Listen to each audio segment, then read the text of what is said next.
पुण्यभूमि भारत संस्कृति वाचनमाला विश्व में सर्वाधिक प्राचीन एवं सर्वश्रेष्ठ है, परंतु संस्कृति तभी सुरक्षित रहती है जब उसकी परंपरा पीढ़ी दर पीढ़ी हस्तांतरित होती रहती है। हर नई पीढ़ी को अपनी संस्कृति का परिचय प्राप्त होना आवश्यक होता है। हर नई पीढ़ी का मानस संस्कृति के सत्व से सिंचित होना आवश्यक होता है। संस्कृति का हस्तांतरण शिशु अवस्था से ही घर में और विद्यालय में होना चाहिए। संस्कृति में केवल गुणगान करना पर्याप्त नहीं होता, कृति में, व्यवस्था में, विचारों में और वातावरण में उसका होना आवश्यक होता है। इन बातों का विचार कर पुनरुत्थान ट्रस्ट ने इस पुण्यभूमि भारत संस्कृति वाचनमाला के प्रकाशन का विचार किया है।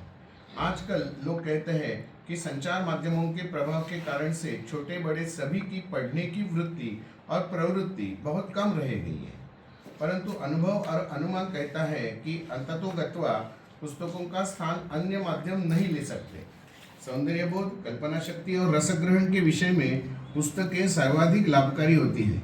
अतः आज परिस्थिति विपरीत प्रतीत होने पर भी माता पिता और शिक्षकगण छोटे छात्रों को इन पुस्तिकाओं को पढ़ने हेतु प्रेरित करें एवं उन्हें सहायता करें, यही अपेक्षा है।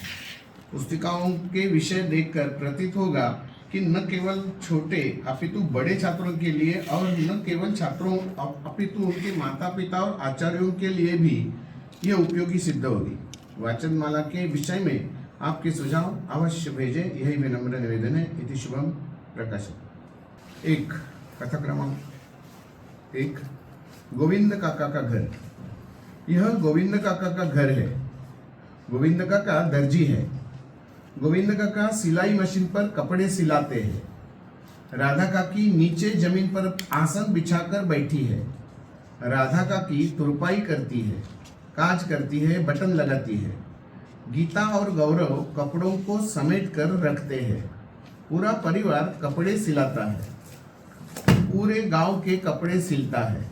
छोटे व बड़े सभी के कपड़े सिलता है। सादे भी सिलता है तो शोभा वाले भी सिलता है। बड़े इन्हें गोविंद जी कहते हैं। गांव के बुजुर्ग इन्हें गोविंद कहते हैं। गोविंद काका पूरे गांव में प्रिय दर्जी है। इनका काम वर्ष भर चलता है। उनकी सिलाई मशीन भी दिन भर चलती है। सारा गांव इनसे प्रसन्न है और गोविंद काका भी सुखी है। यह मगन काका की दुकान है। मगन काका भी दर्जी है। इनके यहाँ भी कपड़े सिलवाने के लिए लोग आते हैं। गांव के लोग भी आते हैं और दूसरे गांव के लोग भी आते हैं। इनकी सिलाई बहुत अच्छी होती है। इनका स्वभाव भी बहुत अच्छा है। ये जल्दी से कपड़े सिल देते हैं। किसी का भी कपड़ा बिगाड़ते नहीं। वादे के अनुसार ठीक समय पर कपड़े सिलकर दे देते हैं। सिलाई के पैसे भी कम ही लेते हैं, इसलिए इनको सभी अच्छा दर्जी कहते हैं। सभी इन्हें पहचानते हैं। अध्याय 3, कपड़ों का कारखाना। यह कपड़े का कारखाना है। कितने सारे दर्जी मशीन पर कपड़े सिल रहे हैं। कितने सारे दर्जी कपड़ा काट रहे हैं। ये दर्जी की दुकान नहीं है, ये कपड़ों का कारखाना है। इन सब लोगों को कोई दर्जी नहीं कहता, इन्हें सब कारीगर कहते हैं। ये सभी कारीगर यहाँ नौकरी करते हैं। यह गांव नहीं, ये शहर है। यहाँ कारीगरों को कोई पहचानता नहीं। 4, कपड़ों की दुकान। यह भी शहर है। यह कपड़ों की दुकान है। यहाँ कपड़े मिलते हैं। दुकान में खूब सारे कपड़े रखे हुए हैं। ये सब कारखाने में बने हुए हैं। कारीगरों ने बनाए हैं। दुकान में अनेक लोग आते हैं, तरह तरह के कपड़े खरीदते हैं। शहर में दर्जी की दुकान नहीं होती, कपड़ों की दुकान होती है। 5, गरीब दर्जी का घर। ये गोविंद काका का है। सिर पर हाथ कर कर बैठे हैं, धर कर बैठे हैं। राधा काकी भी बैठी है। राधा काकी उदास है। उनके पास काम नहीं है। अब इनके पास कोई भी कपड़े सिलवाने नहीं आता। सब लोग कारखाने में बने हुए कपड़े खरीदते हैं। गोविंद काका बेरोजगार हो गए हैं, गरीब हो गए हैं। राधा काकी, गीता और गौरव के कपड़े पुराने हैं, कारी लगे हुए हैं। अब ये खाएंगे क्या? गीता और गौरव पढ़ेंगे कैसे? गोविंद काका इसी चिंता में बैठे हैं। कथा क्रमांक 6 दर्जी की सूनी दुकान। यह मगन काका की दुकान है। यह भी सूनी हो गई है। इनके पास भी काम नहीं है। सब लोग कारखाने में बने कपड़े क्रय करते हैं। यह कपड़े ठीक माप के नहीं होने पर भी पहनते हैं। इसलिए गांव के दर्जी बेकार हो गए हैं। शहर में दर्जी कारीगर बन गए हैं। गांव में वे स्वामी थे और शहर में वे नौकर बन गए हैं। मगन काका भी अब नौकर हैं। ये भी गरीब हो गए हैं। इनके मन में भी चिंता है। 7 गुरुजी और विद्यार्थी। गुरुजी बालकों को पढ़ाते हैं, दर्जी की बात करते हैं। वे बालकों को समझाते हैं, तैयार कपड़े मत पहनो, ये हमारे माप के नहीं होते, ये कपड़े महंगे भी होते हैं। हम कारखानों में बने कपड़े पहनेंगे तो दर्जी की दुकानें बंद हो जाएंगी, दर्जी भूखों मर जाएंगे। ये कैसे जिएंगे? इनके बच्चे कैसे पढ़ेंगे? इनको फटे कपड़े पहनने पड़ेंगे, इन्हें नौकरी करनी पड़ेगी। इन्हें बचाना है तो हमें तैयार कपड़े खरीदकर नहीं पहनने चाहिए। कथा 8 समझदार छात्र। बालक समझदार हैं। ये गुरुजी की बात को समझ गए। ये तो गोविंद काका को जानते हैं, गीता और गौरव को भी जानते हैं। ये तो इनके मित्र हैं। मानस ने कहा, मैं अब तैयार कपड़े कभी नहीं पहनूंगा। तो मंदिरा बोली, गीता और गौरव गरीब हो, यह तो हम नहीं देख सकते। मंथन कहने लगा, गोविंद काका जैसे सभी दर्जी बेकार हो जाएं, यह मुझसे तो नहीं सहा जाएगा। मयूर भी कहने लगा, यह तो हमारी ही कमी कही जाएगी ना। सब गुरुजी से कहते हैं, हम तैयार कपड़े नहीं पहनेंगे, हम दर्जी के पास कपड़े सिलवाएंगे। गुरुजी बोले, शाबाश बालकों, तुम्हें मानवता प्रेमी बनना चाहिए। कथा 9 मगन काका की दुकान। यह मगन काका की दुकान है। इनके यहाँ अब फिर से लोग आने लगे हैं। अब इनकी दुकान में फिर से भीड़ रहने लगी है। ये अब गरीब नहीं रहे। विद्यालय के विद्यार्थी अब इनके यहाँ आते हैं, दूसरे लोगों को भी समझाते हैं। इसलिए वे अब दर्जी की दुकान में आने लगे हैं। तैयार कपड़ों की दुकानों पर अब कुछ लोग ही जाते हैं। अब ये दुकानें सुनी हैं। 10 गोविंद काका आनंद में। यह गोविंद काका का घर है। ये भी अब बेकार नहीं है। इनके यहाँ भी लोग आते हैं। गीता और गौरव अब खुश है। अब वे पढ़ते भी है और काम में हाथ भी बटाते हैं। अब इनके कपड़े फटे हुए, कारी लगे हुए नहीं हैं। अपने घर में सब प्रसन्न हैं, हंसते हैं, खेलते हैं, काम करते हैं और खाते पीते हैं। गांव के लोगों के साथ हिल मिलकर रहते हैं। सभी आनंद में हैं। 11वीं कथा गोविंद काका की दुआ। सब दर्जियों को काम मिला।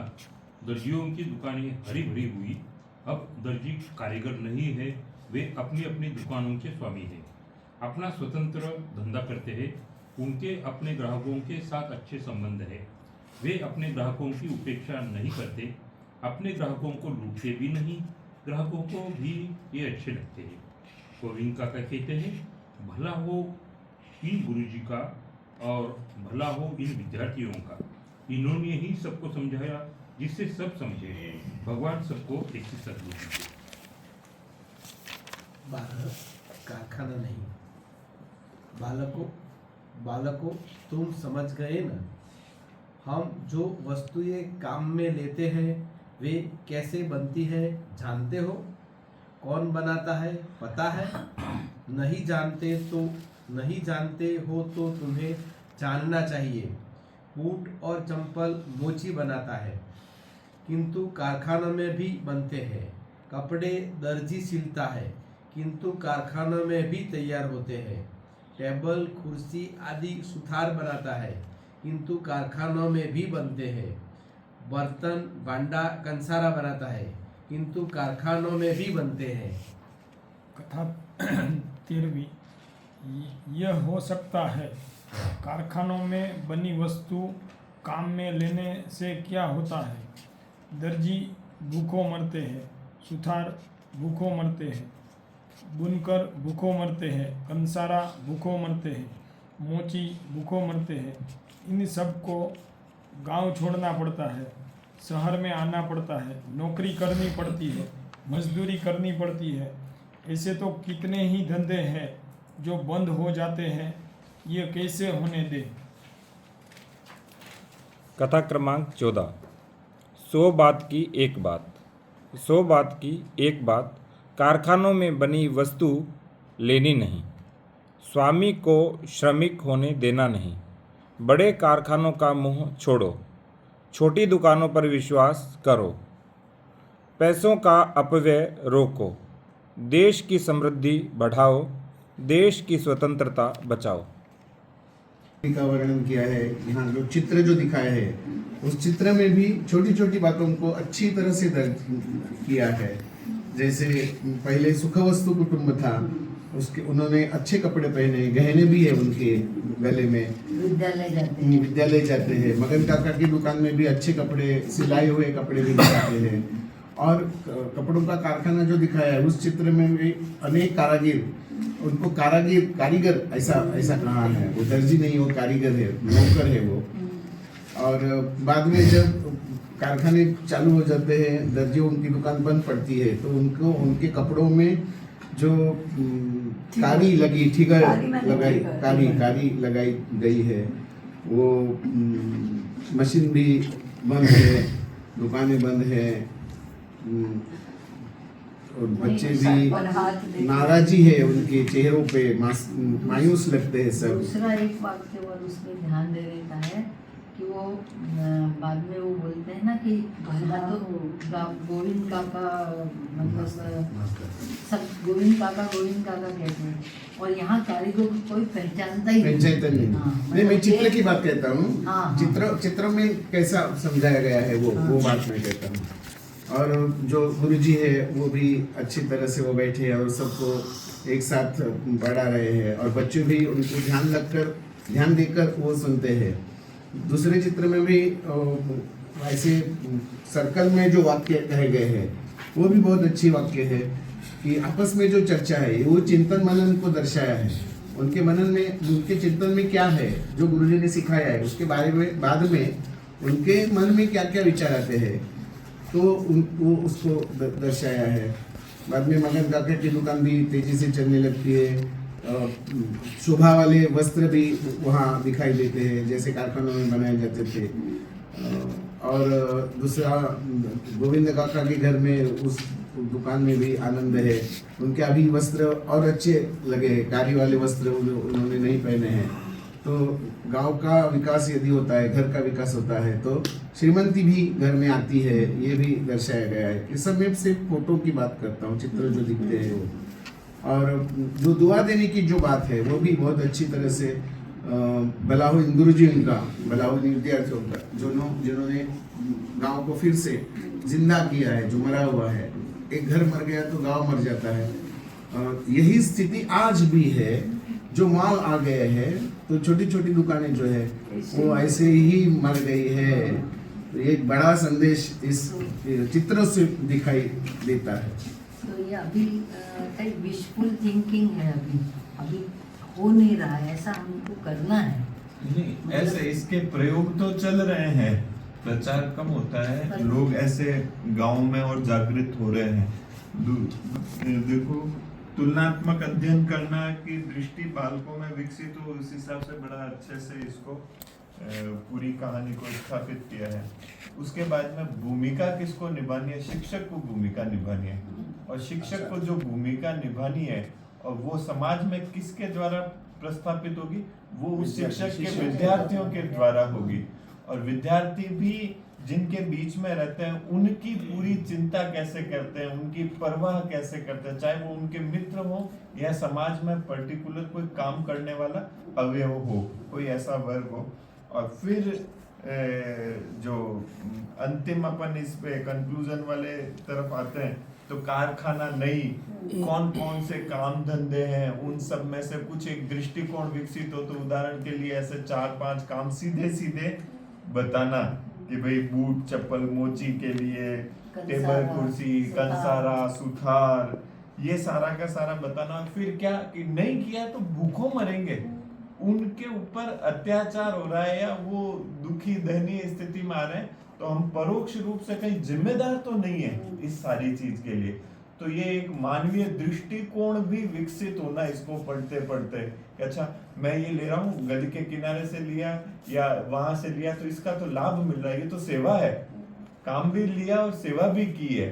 तो वो उस दृष्टिकोण के साथ में आर्थिक रूप से एक सशक्त समाज कैसे विकसित हो, बहुत सूक्ष्मता के साथ में छोटी आयु के बालकों में विकसित हो सकता है। हम भी कई बार बड़े हो जाते हैं आयु में, लेकिन उस तरफ नहीं सोच पाते, तो ये हमारे को बैक टू पेवेलियन वाली स्थिति भी लेकर के ये ऐसे मॉल में जाने वाले तो हम ही होते हैं। हाँ हाँ। मॉल में हम ही जाते हैं। और ले जाने वाले भी हम ही हैं बच्चों को। और गाँव अभी खाली सर, हो रहे हैं ये। और एक मुद्दा मुझे बहुत अच्छा लगा जो राजेंद्र जी ने कही, जो यहाँ लिखा था वो उन्होंने उसके कुछ शब्द अलग बताए, जो यहाँ पे लिखे हैं वो उर्दू में थे, और उन्होंने जो बताए वो सरल हिंदी में उन्होंने बताया। ये भी सीखने वाली बात है कि हमें उर्दू का प्रयोग नहीं करना चाहिए, और हमारी राष्ट्रभाषा में जो हिंदी में जो शब्द है, जैसे आज़ादी के बजाय स्वतंत्रता, ये श्रमिक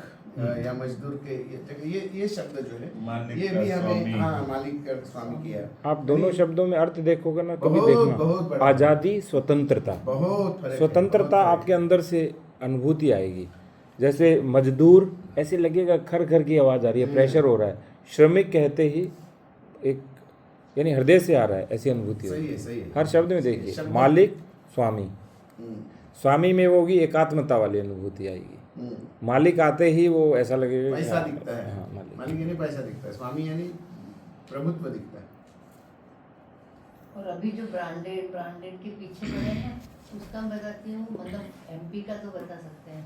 सेंधवा के वहाँ मराल ओवरसीज एक है, वहाँ कॉटन के कपड़े बनते हैं, और एक डिपार्टमेंट है वहाँ सील लगती है, और जो अच्छे रहते हैं वो जाते हैं बाहर, और जरा सा भी कुछ गड़बड़ होता है वो उनके फैक्ट्री आउटलेट में बेचते हैं। तो वो सारा बाहर भेजने वाला जरा भी उनको गड़बड़। ऐसे ही पीथमपुर में प्रतिभा सिंटेक्स है, वो बनाते हैं कपड़े और फिर उनकी सील लगती है, पीटर इंग्लैंड फलाना जो भी जितनी कंपनी है, उसमें भी जरा भी मिस्टेक होती है तो वो फैक्ट्री आउटलेट में आ जाते हैं। तो फैक्ट्री आउटलेट में इसलिए भीड़ रहती है कि फॉरेन का जरा सा ही कुछ गड़बड़ है वो नहीं, तो भीड़ रहती है वहाँ पे। यानी कारखाने में बना हुआ जो खराब है वो भी क्रय करेंगे वो क्योंकि करते सस्ता हैं है। और हमारे लोग लेते हैं क्योंकि वो ब्रांड में वही देते हैं। और उसकी तरफ देखने का अंदाज, सोच जो है ना, वो भी इतनी बदल गई है अगली पीढ़ी की। जैसे मैं अभी चमड़े की चप्पल जूता पहनता हूँ तो वो टूट गया, बिखर गया, फिर 7 बार मैंने उसको सिला के इस्तेमाल किया। मुझे बच्चा कहता है, बाबा इतना आप कमाते हो, क्यों ये सब जमेले में पड़ते हो, 700 रुपये में तो नया आ जाएगा। तो मैंने उसको पूछा 700 रुपये में जो नया आएगा उसमें 700 रुपये मिलाने के लिए कितना कष्ट करना पड़ता है, वो 1 सेकंड में तुम गवा रहे हो, और वो 700 वाली चीज जो है वो कितनी देर तुम पहन सकते हो, उसकी रिपेयरी नहीं हो सकती। ये मोची ने जो बनाया है उसकी जो रिपेयरी है, तो मैं 4 साल से एक ही जूता पहनता हूँ। ये सोच बदलती है पीढ़ी दर कल तो पीढ़ी। Use and throw, use and throw, वही बोला उसने, उसको छोड़ दो अभी। इस मामले में ताई वो ये मेरे बाप दादा के जमाने की प्रेस है। सब कुछ बदल गया, कभी प्लेट बदल गई, कभी हैंडल बदल गई, कभी नट बदल गया, कभी कुछ, उसका कुछ भी नहीं है। एक बार में सब कुछ नहीं बदला, थोड़ा थोड़ा वो वही है। दीनदयाल जी उस तरह का उदाहरण देते हैं ना, वो नाई कहता है वो तो मेरे दादाजी के जमाने का उस तरह, क्यों हैंडल नहीं वो बदल गया, वो पाती वो भी बदल गई, लेकिन उस तरह वही है। ताई इसमें कुल संस्कार की नीति पुस्तिका के ताई इसमें ताई कुल 14 कथाएं हैं, बाल कथाएं हैं। जो प्रस्तावना में लिखा था कि किस तरह से परंपराएं पीढ़ी दर पीढ़ी हस्तांतरित होनी चाहिए, तो जो प्रथम चित्र भी है और घर भी है वो भी इस रूप में बताया गया है कि घर में रह करके आज जो महिला कहती है कि मुझे इंडिपेंडेंट होना है और अपना काम करना है, तो जो घर का काम होता है या घर में जो पेशा या कार्य होता है वो सबका कार्य होता है। तो पत्नी भी काम में लगी है, बच्चे भी सीख रहे हैं और भविष्य के लिए आर्थिक रूप से भी सुरक्षित होंगे, उनको इधर उधर की भाग दौड़ नहीं करनी पड़ेगी। दूसरा एक और बात आई, आजकल विभिन्न पुस्तकों में देखेंगे तो नाम परिवर्तन हो गए हैं। नाम भी बहुत सुंदर हैं सभी के, गौरव है, गीता है, राधा है, गोविंद है, तो एक वो वाला भाव भी जाता है। भूमि पर बैठकर आसन लगा कर बैठे हैं, तो एक ये भी रहता है कि हमें नीचे बैठना चाहिए, तो ये वाली चीज़ भी जा रही है। और एक व्यक्ति सारे काम नहीं करता, सब एक दूसरे के पूरक है, तो पूरक और परस्पर निर्भरता और एकात्मता का भी संदेश इसमें है। और सबसे बड़ी बात है कि सारा गांव एक से प्रसन्न और सारे गांव से एक व्यक्ति प्रसन्न, ये बहुत बड़ी इसमें बात है। और यदि चित्र देखें तो गोविंद काका का जो घर है या जो गोविंद काका के घर की दुकान है, वहाँ गणेश जी का चित्र लगा है। फैक्ट्री में सब लोग वस्तु की तरह बैठे हैं, जैसे एक के पीछे एक, एक के पीछे एक के पीछे एक। तो नीरस बोझिल वातावरण, परिवार से पूरी तरह से कटे हुए, हाँ, और अनाथ की तरह बैठे हैं। उसके बाद ये है कि जो हम संस्कृति का शिशु में हस्तांतरण जो प्रस्तावना में बोला गया, तो यहाँ अपने आप बिना प्रयास से, वो स्वयं प्रयास से अपने आप में हस्तांतरित कर रहा है, देख कर, करके, सीख के, खेल करके, तो उस शिशु का भी सर्वांगीण विकास हो रहा है। इसी तरह से आगे जो मगन काका है, इसमें मगन भी बहुत अच्छा है कि अपने काम में भी मगन रहते हैं। जैसे वो गोविंद का भाव था, तो एक भाव भी बहुत अच्छा बच्चों में जाता है कि किस तरह से नाम भी होने चाहिए। और सबसे बड़ी बात है कि ये समय देते हैं, अनुशासन में रहते हैं, वादे के अनुसार कपड़े समय पर दे देते हैं, किसी का कपड़ा बिगाड़ते नहीं, इतने कुशल है क्योंकि पीढ़ी दर पीढ़ी अपने आप कुशलता का समावेश हो गया। और सिलाई के पैसे भी कम लेते हैं, ऐसा नहीं है कि कुशलता आ गया और अनुशासन आ गया और समय देते हैं तो अधिक पैसा लेंगे, नहीं। जैसे बाज़ार में होता है कि भाई 2 दिन में सिलाई कराओगे तो 500 रुपया दो, यदि 15 दिन बाद लोगे तो कम चार्ज लगेगा। और सब लोग इनको अच्छा दर्जी कहते हैं। इसका तात्पर्य है कि गांव के अंदर 2, 3, 4 जितने भी दर्जी हैं सभी प्रसन्न हैं और सभी फले फूले हुए हैं। अब जो अब कपड़ों का कारखाना, ये शहर का सबसे बड़ा संकट है, ये है पहचान का संकट। जब व्यक्ति पहचान का संकट हो जाता है तो वो दास हो जाता है, और कई बार उसे दासता की अनुभूति भी नहीं होती, जो हम दैशिक शास्त्र में पढ़ रहे थे। यहाँ सब लोग एक ही काम कर रहे हैं, कोई काट रहा है तो काट ही काट रहा है, ऐसा नहीं कि उसके काम में भी विविधता है, काम में कोई भी विविधता नहीं है। और शहर में या तो कारखाना होता है या कपड़े की दुकान होती है, तो आपके नाप की कोई चीज़ नहीं आएगी, एक समान नाप बना दिया। जब प्रकृति ने असंख्य नाप की चीज़ें, यानी असंख्य मनुष्य बनाए, तो असंख्य नाप होने चाहिए थे, उनमें बस एक है, एक 38 नंबर है, एक 40 नंबर है, एक 42 नंबर है, एक 44 नंबर है। अब यदि 38 नहीं आ रहा तो 40 को एडजस्ट कर लो, थोड़ा बहुत वो काट पीट देंगे, 39 बना देंगे, आपको थोड़ा या तो पतला होना पड़ेगा, मोटा होना पड़ेगा, डिज़ाइन भी एक सी आ जाती है, डिज़ाइन भी एक जैसे आ जाएंगे। और उसमें खूब सारे एक जैसे कपड़े रखे हुए हैं, तो वो भी एक निरस्ता रहती है। अब हुआ क्या, जब हम शहर गए, कारखाने में गए और सिलवाने गए, तो पूरा गांव निर्धन हो गया। पूरा गांव जो आर्थिक रूप से आत्मनिर्भरता, और हम कहते हैं कि जो हमारी जो सूक्ष्म इकाई है कुटुंब भी बिखर गया, क्योंकि अब दर्जी को भी कारखाने में नौकर बनने जाना पड़ेगा। बच्चे और पत्नी भी अलग हो गए। पहले वहाँ रहते थे तो यानी व्यय भी कम होता था, क्योंकि गांव के अंदर हर चीज़ स्थानीय रूप से उपलब्ध होती है, तो अपव्यय नहीं होता है। और सबसे बड़ी बात, गांव के लोग निर्धन हुए तो पूरा गांव की अर्थव्यवस्था समाप्त हो जाती है, ये भी इससे मिलता है। और एक और जो बड़ी बात जो हम इसमें कर रहे थे कि सब चिंता में हैं, तो मन जो पहले स्थिर था, संतुलित था, प्रसन्न था, सबके साथ एकाकार था, अब वो उद्विग्न है, चिंता में है, और वो कारखाने में बैठे हुए भी चिंता में है और घर में भी चिंता में है। लेकिन परिवर्तन किसने किया? परिवर्तन गुरु जी कर सकते हैं, टीचर नहीं कर सकते। तो गुरु वो है कि जो अंधकार से प्रकाश की ओर लेके जाए। अस्तो माँ सदगमे, तमसो माँ ज्योतिर्गमे, मृत्योर्मा अमृतम गमे। तो उन्होंने राह दिखाई कि किस तरह से हम गांव को पुनः अच्छा बना सकते हैं। तो उन्होंने कारण बताए कि कैसे दर्जी काका निर्धन हुए और कैसे हम समृद्ध थे। और जैसे ही बच्चों को बताया, क्योंकि बच्चों की एक विशेषता होती है कि बच्चे घर में माता पिता की और विद्यालय में गुरुजी की अवश्य मानते हैं। यदि गुरुजी बोलें तो गुरुजी सही बताएंगे तो सही, यदि विपरीत बात बताएंगे तो विपरीत भी वो जल्दी पकड़ते हैं। और जैसे ही उन्होंने घर में विद्यालय में बात पकड़ी, उन्होंने घर में बोली। और जब बच्चे आग्रह करते हैं तो माता पिता सुनते भी हैं। तो माता पिता ने सुना तो पुनः दर्जी काका की जो दुकान थी वो शुरू हो गई। और सबसे बड़ी बात उन्होंने कहा कि हमें मानवता का प्रेमी होना चाहिए। दर्जी काका कोई दर्जी का प्रतीक नहीं है, वो एक पूरी मानवता का, पूरी सृष्टि के एक अंग के रूप में है। जो हम अंगांगी संबंध कह रहे थे, वो यानी वो हमारे अंग हैं, पूरे गांव के भी एक अंग है, हमारे परिवार के भी एक अंग है। तो वसुधैव कुटुंबकम का भी भाव यहाँ पे आता है। जब सब लोग आने लगे यहाँ पे तो हुआ उल्टा। जो हमें नष्ट करने वाला पश्चिम का तत्व था, कारखाने और दुकानें कपड़ों की, वो अपने आप सूना होने लगा और हमारा गांव पुनः प्रफुल्लित और आनंदित और आत्मनिर्भर होने लगा। तो गोविंद काका भी आनंद में हैं। तो उन्होंने भी क्या किया, सभी के लिए प्रार्थना की। उन्होंने कहा भगवान ऐसी सद्बुद्धि सबको दे, भगवान तुम्हारा भला करे। तो हमारा जो आनंद है वो केवल अर्थ से नहीं आता है, दूसरे की प्रार्थना से, उसके आशीर्वाद से, उसके मन में जो आपके भाव हैं उससे भी आता है। और सबसे बड़ी बात, जब व्यक्ति स्वतंत्र होता है, चाहे धन कम हो लेकिन वो आनंदित अधिक होता है, तो उसके मन में हमेशा अहोभाव निकलता है दूसरे के प्रति, प्रकृति के प्रति, दूसरे के परिवार, पूरे गांव के प्रति। और इसके बाद ये है कि जो अभी संदीप जी ने भी बताया कि उन्होंने ऐसे नहीं दर्जी काका के बारे में बताया, बाद में दर्जी काका को मोची से और हमारे सुथार से और कंसारा से, इनसे भी जोड़ा, ताकि इनकी भी वस्तुएं आप दैनिक रूप से उपयोग में लाएं। और इसमें शुरू में एक और बात लिखी हुई है कि कृति, वाणी, मन, बुद्धि और हृदय। कोई भी चीज़ वाणी से करने से नहीं आएगी, जब तक कृति में नहीं लेके आओगे, वाणी में कितने बोलते रहो।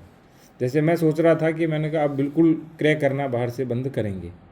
और दर्जी काका जैसी पुस्तक पढ़ने से हमारे मन में ऐसा अनुभूति हुई, जबकि उससे पूर्व में हम देख रहे थे, सुन रहे थे, लेकिन अनुभूति नहीं हो रही थी।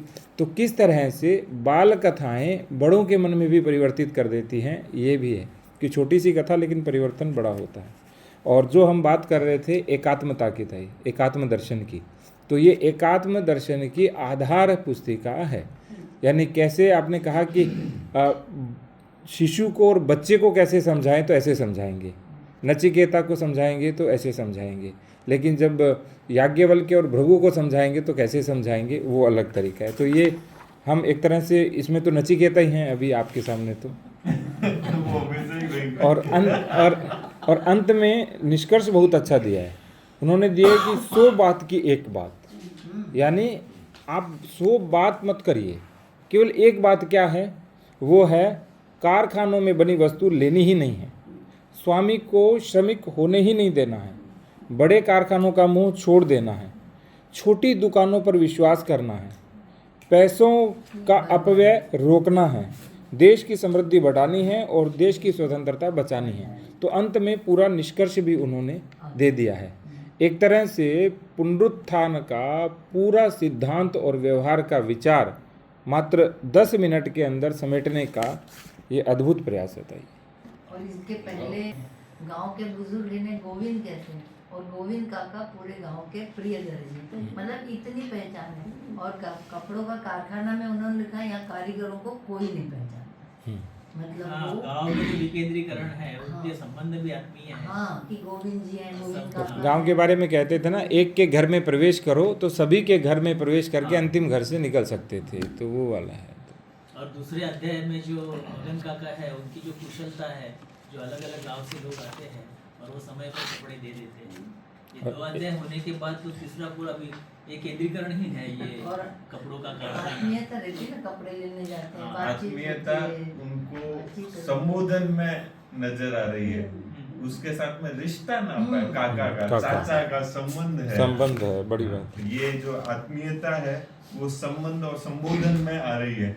और ये सामान्य सा मतलब कपड़े सिलने नहीं सिलाने कारखाने का विषय भी देश तक कैसे जाता है, देश की स्वतंत्रता तक कैसे जाता है। जो राजेंद्र जी कह रहे थे बात पूरी, वो इसमें भी देशभक्ति है, हाँ कपड़े सिलाने में भी देशभक्ति होती है, तो ये कितना संपुट ही बताओ, संपुट 2 है। हाँ ये सब हाँ। 2 है शीर्षक ही उसका है कृतिशील देशभक्ति। देशभक्ति। हाँ। इसका जो 10 पुस्तिका है संपुट 2 में, उसका नाम ही है कृतिशील देशभक्ति। तो इसके संपुट भी मैं बता देती वो हूँ। राजेंद्र जी भी बीच में बोलते हुए वो शब्द के पास आकर के रुक गए थे कि जैसे घर की तो बात हुई, ऐसे गांव जो है वो न्यूनतम या लघुतम आर्थिक हाँ इकाई आर्थिक है। इकाई।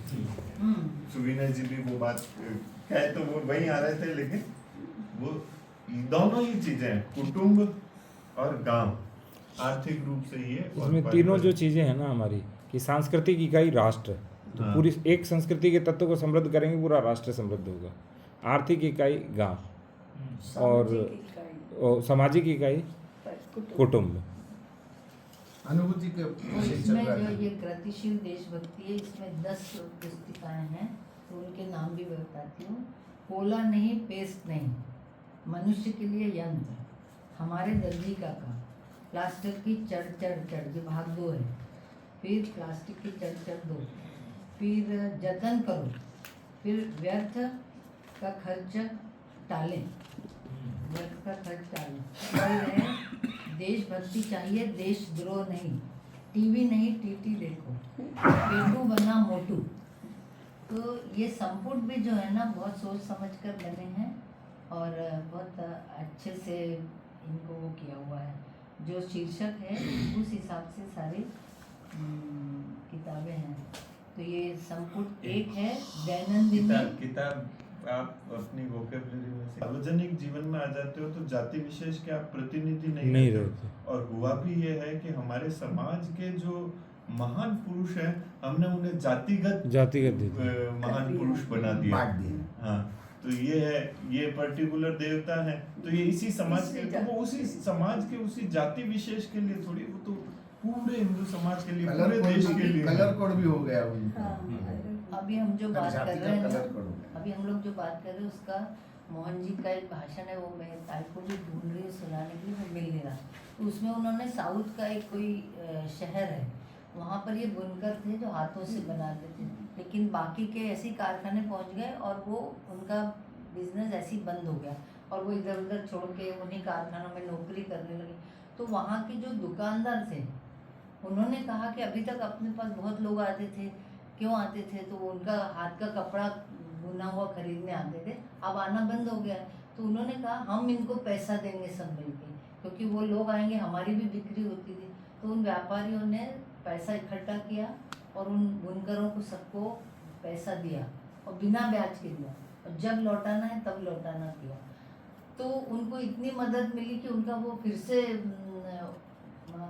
व्यवसाय शुरू हो गया और उन्होंने सबके पैसे भी लौटाए, जबकि उन्होंने ऐसा कोई बंधन नहीं रखा था। और आज बोले फिर से लोग वहाँ आ रहे हैं, तो वो दुकानदारों ने ये कहा कि इनका भला करके हमारा भी भला हो रहा था, इसलिए हमने ये किया। वो बहुत अच्छा मोहन जी का वो है उसमें। तो मुझे समस्या है कि जितने भी बड़े शहर हो रहे हैं तो शासन उनको विकास करने में भी परेशान है, और जो भी कर रहे हैं वो सब मतलब उनकी सोच से टूके पड़ रहे हैं। इतनी बड़े वो भी नहीं पा रहे हैं। हाँ, हो ही नहीं पा रहा। पानी की व्यवस्था हो या रास्ते की हो या रहन ड्रेनेज या की। ड्रेनेज की, कुछ भी सिस्टम वो फैल जा रही है, इसी शासन को वो लांछित करते हैं। तो उनको ये पुस्तिका से ये मिलता है कि अगर हम सब अलग अलग गांव में रहेंगे हाँ, तो सुखी ये अपने आप ये आयोजन हो जाएगा और सारी चीजें ठीक हो सुदृढ़ जाएगी। रूप से ये व्यवस्था चलेगी। तो उसमें कोई इतना जोर नहीं लगाना पड़ेगा या इतनी बड़ी आयोजन करनी नहीं पड़ेगी। पलायन तो सबसे पहला। और जो गांव खाली हो रहे हैं तो वहाँ से भी बहुत सारा कुछ खराब हो रहा है, और उसके सामने शहर में नई नई इमारतें बनानी पड़ रही, तो वो भी एक सब प्रदूषण ही है केंद्र सीमेंट दौड़ का। रहे हैं, सब केंद्र की तरह दौड़ रहे हैं ना। तो घर में मतलब गांव में अपना घर छोड़ के आ रहे हैं, तो वो बना बनाया हुआ ऐसे ही वो खंडेर हो रहा है। और यहाँ नया घर खरीदने के लिए उनको बहुत सारी मेहनत करनी कितना ही पड़ती है। पैसा तो घर खरीदने के लिए, खेतर और घर सब कुछ बेचकर ही छोटा सा फ्लैट लेने के लिए ये भागे। रोकने के लिए भी ये पुस्तिका मतलब समाज को हम बता सकते सही, हैं। अभी जिसको डेमोक्रेसी कहते हैं वो बेसिकली सेंट्रलाइजेशन है। तो केंद्रीकरण की ओर, गांव विकेंद्रित रूप से रह रहे थे, अब सब एक जगह केंद्रित हो रहे हैं। अब की सरकार की नीति भी ऐसी है कि सब केंद्रित हो जाए। वो तो सब पश्चिम के प्रभाव में चल रहा है ना अपन। अनुभूति में बोल रहा था। तो ये अनुभूति जो अभी जो किताब का कथन हो गया, तो उसमें दो अनुभूति ऐसी आ गई कि जब कथा सुनाते हैं कोई, तो अंदर जाके चुभती है, दिल को छू जाती है और रोमांच, रोंगटे खड़े हो गए। ऐसे बीच कई वाक्य है जिसमें ऐसे रोंगटे खड़े हो गए। ये अनुभूति हर एक दिल को छू जाती है, कथा दिल को छू जाती है। और दूसरी अनुभूति ऐसी मिल गई मुझे कि अरे ये तो इतनी सीधी सादी बात है, ये 14 पन्नों की किताबें हैं। हम अभी जो एक बालक पालक शिविर करने जा रहे हैं, तो उसमें ये 1.5 घंटे का एक सत्र होना चाहिए। तो ये नई सीखने को मिली कि अरे ये सत्र हो सकता है। ऐसी 40 किताबें मैं लेके जा सकता हूँ। बालक पालक को एक एक हिस्सों में बस बिठाकर उनसे ये सब बातें मैं करवा सकता हूँ। ये बहुत अच्छा दृष्टिकोण, नया दृष्टिकोण मिला। पुराना हुआ था और इसमें अभी कोई फर्क है क्या? उन लोगों ने भी यही किया था, हाँ। पर उन्होंने अत्याचार के थ्रू किया, क्रूरता से किया। अभी मीठे जहर से हो रहा है, विज्ञापन नहीं, के उन्होंने अपना एक विषबाण छोड़ दिया जो सबके रक्त में चला गया है, वो है पश्चिमी शिक्षा। तो अब हम अभी- अपने आप कर रहे अब लोगों हैं को उस आचरण में विष के मालूम- या मोह के प्रभाव में अपने आप कर रहे हैं अभी। उस समय तो मालूम तो नहीं पड़ता था कि ये अत्याचार हो रहा है। आज तो हम ही रंग गए उसमें। विज्ञापन आ रहे हैं, मॉल में जा रहे हैं, हमारे घर के लोग जा रहे हैं और उसी चीज का 1000 1500 दे रहे हैं, जो 200। पहले तो इसको ताई इस पुस्तिका को घर में पढ़ाना के चाहिए। सिवा कपड़े ही नहीं पहनना। सबसे पहले तो घर में पढ़ाना घर में जा रहा चाहिए। हूँ मैं। कुटुंब को बाहर तो बिठा बाद कर- में, पहले घर में पढ़ाएं सबको हाँ। बैठा करके। आइए पढ़ते हैं, हाँ, दर्जी काका पढ़ते हैं। दर्जी का। अब ये तो ब्रांड हमारे- एक हैसियत बन हाँ। गई है ना। मैं एरो के पहनता हूँ, बाटा के पहनता हूँ। हम्म। मैं तो ब्रांडेड के सिवा और कपड़े ही नहीं हाँ। पहनती। ऐसा गर्भोक्ति है ये। ब्रांडेड में कैसे फटे टूटे ही आते हैं, ऐसे तो ऐसे लगते हैं। गरीबी दिख रही है शहर। और ब्रांडेड की मैंने बताया नहीं, यही सील लगती है, बनते यही है। हाँ, बाटा का तो कोई हाँ। कंपनी फैक्ट्री नहीं बाटा यहाँ की। का ही कपड़ा है, यही बनाने वाले हैं, ये यही फिर brand है। सील लगती है। तो इसको पढ़ने के बाद ये लगा कि बड़ी बड़ी की पुस्तकों के बजाय इसी पे चर्चा करो। हाँ। इसलिए जीवन विकास संकाय में इस बार वाचनमाला ही है। हाँ। ये बच्चों के लिए नहीं, बड़ों के लिए भी है। तो ये 5 वर्ष की कक्षा 1 के छात्रों के लिए बनी है। ये कक्षा 1 में भारतीय अर्थशास्त्र सिखाने का ये तरीका है। भारतीय अर्थशास्त्र का ग्रंथ है, ऐसा ही बोलो। साल कितने पहलू आ गए। ग्राम समृद्धि का केंद्र है, ग्राम उद्योगों का केंद्र है, कुटुंब का व्यवसाय है, अकेले का व्यवसाय नहीं है। कुटुंब में व्यवसाय हो तो अगली पीढ़ी के लिए व्यवसाय सुरक्षित है, उनको व्यवसाय के लिए कहीं जाना नहीं पड़ता और चिंता भी नहीं करनी पड़ती। और जैसे ही कारखाना आया, समृद्धि नष्ट होने लगी, आत्मीयता नष्ट होने लगी, सुख नष्ट होने लगा, सब नष्ट होने लगा। मुख्य चाबी रूप भूमिका है वो विद्यालय की है। मुख्य परिवर्तन का प्रारंभ विद्यालय के कारण से होता है। और शिक्षक ने कहा कि ऐसा होता है क्या कभी? तो ये आत्मीयता, बच्चे कहने लगे अरे हमारे मित्र हैं गीता और गौरव, वे ना पढ़े तो हम कैसे सह सकते हैं? हमसे ये कैसे देखा जाएगा कि इन लोगों को पढ़ने भी नहीं मिलता या खाने को नहीं मिलता? ये तो कैसे हो सकता है? उन्होंने सबको समझाया, नहीं, कारखाने का मतलब इनको इनके सिले हुए ही पहनो। उन्होंने समझाया, तो उनके समझाने में भी आत्मीयता का दम है और अपने विश्वास का भी हम समझाएंगे तो हम करेंगे, बाकी लोग भी करेंगे।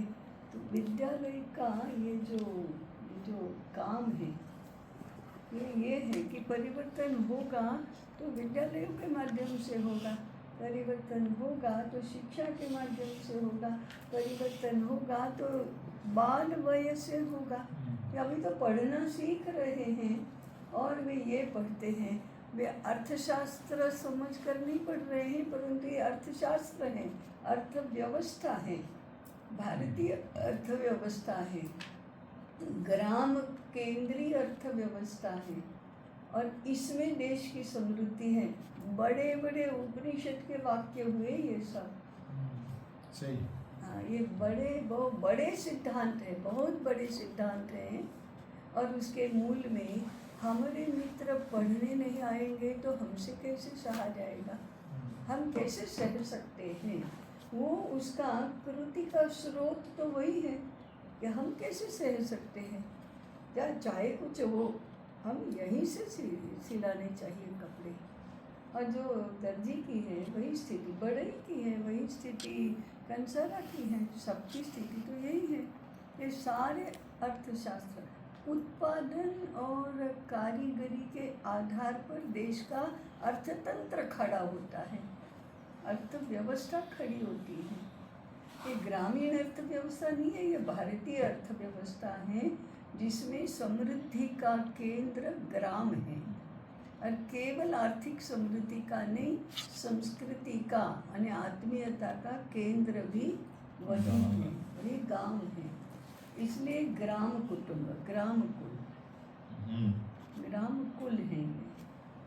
और तो सब ठीक हो जाएगा। दिशा बदलो और सही दिशा पकड़ो। दिशा बदली, गलत दिशा पकड़ी तो सब समृद्धि चली गई और सुख भी चला गया। दिशा पुनः बदली तो फिर से वापस आ गई, वो इतना कठिन भी नहीं है। और ये परिवर्तन का केंद्र, परिवर्तन का माध्यम विद्यालय बनता है। इसलिए ये अर्थशास्त्र का ग्रंथ आप कक्षा 1 के छात्रों को भी पढ़ा सकते हैं, पढ़ा सकते हैं। हाँ, ये पुस्तिका के माध्यम से उनको छोटे बच्चे को अर्थशास्त्र पढ़ा दिया है, अर्थशास्त्र पढ़ा है। तो ये बहुत बड़ी बात हो गई है। और इससे माता पिता को भी, अभिभावकों को भी सीखने मिलता है आज के समय में, तो क्योंकि उन्होंने भी ऐसा अर्थशास्त्र नहीं पढ़ा है। नहीं पढ़ा है, नहीं पढ़ा है। समाज का दृढ़ीकरण, समृद्धिकरण और तो अभी ताई, आ जाएगा। हाँ, अभी ताई जो दिशा हमें बताते हैं कि ये दिशा, वो दिशा परिवर्तित नहीं हो करके उसी दिशा में और तेजी से दौड़ाते हैं और हमें लगता है दिशा परिवर्तित हो गई। परिवर्तन कहाँ हो रहा है? ताई इसीलिए शब्द अर्धवृत्त कहते हैं ऐसी ताई, अर्धवृत्त स्तव, अर्धवृत्त। प्रचलन। ताई इसमें एक और बात ध्यान में आ गई, आत्मीयता कैसी होती है। एक कुटुंब आत्मीयता से व्यवसाय करता है और कुटुंब जो आत्मीयता से व्यवसाय करता है उसके कारण वो सुखी है। बाद में अध्यापक अपने विद्यार्थियों को बताता है कि ऐसा होना चाहिए, तो दोनों में आत्मीयता है। विद्यार्थी जब अपने घर में जाते हैं, अपने माता पिता से बोलते हैं और माता पिता उनकी सुनते हैं, ये भी एक आत्मीयता है। और इस तरह कारखाने में कुछ भी आत्मीयता दिखाई नहीं दी और ये आत्मीयता घातक है, वो बंद होनी चाहिए। ये अनात्मवाद है। तो इस तरह आत्मीयता की ये कहानी। छात्रों ने पहले तो आपस में बात की, ये कैसे हो सकता है, हम ऐसे नहीं होने देंगे। वे ही योजना बनाते, केवल घर वालों को नहीं दूसरों को भी समझाते हैं, दुकान में भी जाते हैं, सबको समझाते हैं। हाँ, वो सुनते हैं इसलिए कि सब में आत्मीयता है। ये आपने कहीं भरत भाई ने लिखी, ऐसा है क्या इसमें भी? क्या? कृष्ण ने कही वैसा है क्या? कुछ नहीं, वो भरत भाई ने लिखी है ना। हाँ। तो ये और भरत वो भाई ने अनुवाद लिखी है। वासुदेव का। हाँ। हाँ, अनुवाद वासुदेव जी का, पर नहीं वो कही किसने, ऐसा पूछता हूँ मैं। भरत भाई ने लिखी है। ऐसे साहित्य के निर्माण के लिए ऐसे लेखकों को विशेष रूप से पुरस्कृत करना चाहिए वास्तव में। और कक्षा 1 की 2 की पुस्तकें कैसी होनी चाहिए इसके उदाहरण सर्वत्र प्रस्तुत करना चाहिए कि क्या सामग्री हम बच्चों को पढ़ने के लिए देते हैं। आज तो ही पता है क्या है आज अनुभूति हो रही है वास्तव में कि हम विपरीत विचार के लोग नहीं हैं, विपरीत विचार ही हैं हमारे में अनुसूचित नहीं, वो पूरी तरह हम स्वयं विपरीत विचारी हो चुके हैं। विपरीत ज्ञान। हाँ, विपरीत विचार ज्ञान सब। और इस संपुट का शीर्षक है कृतिशील देशभक्ति। ये भावना से नहीं होता। हाँ, हमारा देश माने गुणगान गाने से नहीं होता। भारत की संस्कृति महान है, चिर पुरातन निर्जन ऐसे देश कहीं ऐसा अन्यत्र है, गा रहे हैं सिर पे हिमालय का छत्र है। फिर हम उसको नई चीज में ये ताई पता है क्यों नहीं समझ आ रहा? क्योंकि बचपन में समझ आया नहीं, अब वो सोचता है कि ये तो अलंकारिक है, कोई वास्तविक नहीं है। यदि बचपन में ये होता और ये समझा होता तो अब बड़े होकर के वो बहुत अच्छा भी लगता और वो समाता भी अंदर। अब फिर उसको स्टार्टअप और वोकल फॉर लोकल में हम प्रस्तुत करते हैं। अभी तो माँ को समझाना ही मुश्किल होगा क्योंकि ब्रांडेड कपड़े नहीं लाना है। माँ समझ सकती है, समझने में तकलीफ आएगी उनको भी थोड़े बच्चे कहेंगे तो बच्चे कहेंगे तो समझेंगे। और फिर टेलर नहीं मिलते, वो महंगे होते हैं, समय पे नहीं, 10 बातें वो बताएंगे। इसका अर्थ है कि विद्यालयों को इतना प्रभावी होना चाहिए। विद्यालयों को अभी अभिभावक क्यों प्रभावी होते हैं? पैसा ज़्यादा देते हैं ना विद्यालयों को फीस के रूप में, तो वो फिर कहते हैं ऐसा ऐसा क्यों सिखाते हो। और विद्यालय भी पैसा मिलता है इसलिए सुनने लगते हैं। क्या करें, अभिभावक मानते नहीं, तो विद्यालय प्रभावी नहीं है इसका अर्थ, क्योंकि वह भी अर्थशास्त्र का अर्थतंत्र का एक ऊर्जा बन गया। पैसे देने वाले की सुनना पड़ेगा, तो निःशुल्क विद्यालय चलेगा तो विद्यालय की ही बात चलेगी। और इसमें एक मुद्दा और आ सकता है ना कि भारत के बारे में लोग जानते ही नहीं है ना, तो गौरव नहीं, जैसे वो हीनता बोध वाला है ना। ये जो कपड़ा है वो उनकी जो किताब पढ़ो तो मालूम पड़ता है, मतलब अंग्रेज आने के हजारों साल पहले से एक कपड़ा और सामान यहाँ बनता था, जो हमारे यहाँ बने जहाज़ों से जाता था वहाँ पर, और कितने शहरों में जाता था। ये बता रहा है चीन, जापान, लंका, ईरान, अरब, कंबोडिया, मिस्र, अफ्रीका, इटली, यहाँ जाता था। और हमारे यहाँ की जो चीट बनती थी वो पहले वाली, वो वहाँ जो कौन मैरी थी उनकी, हिंदुस्तान की सस्ती और मुलायम कैलिको, मलमल और चीट बहुत पसंद की जाती थी। तो ये सब मालूम होगा तब वो इस तरफ अट्रैक्ट होंगे। अभी तो उनको वो एडवर्टाइजमेंट से लगता है कि बाहर का कपड़ा बहुत अच्छा।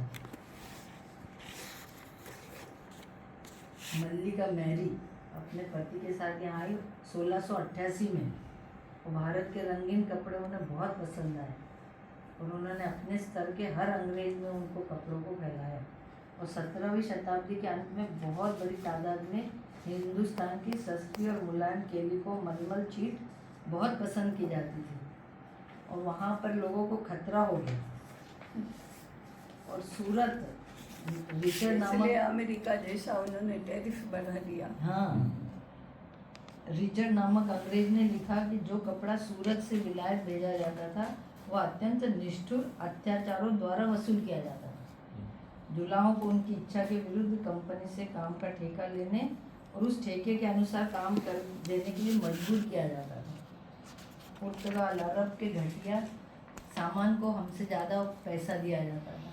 तो जो अंग्रेजों ने किया वो अत्याचार से किया, और अभी विपरीत ज्ञान से या जो भी आपको अज्ञानता से वही आचरण हम कर रहे हैं, और विज्ञापन के जाल में फंस के और हम फिर से उनको पीछे ही डाल रहे हैं। ये परिवार में भी ये शुरुआत करनी चाहिए, जैसे विद्यालय में शिक्षक को ये करना चाहिए, ऐसे परिवार में करते जाएंगे तो भी इसकी दूरगामी परिणाम बहुत ही मिल जाएंगे। मुझे तो लगता है परिवार में ही आरंभ होना चाहिए। लोकमत परिष्कार तो परिवार के बाद होगा।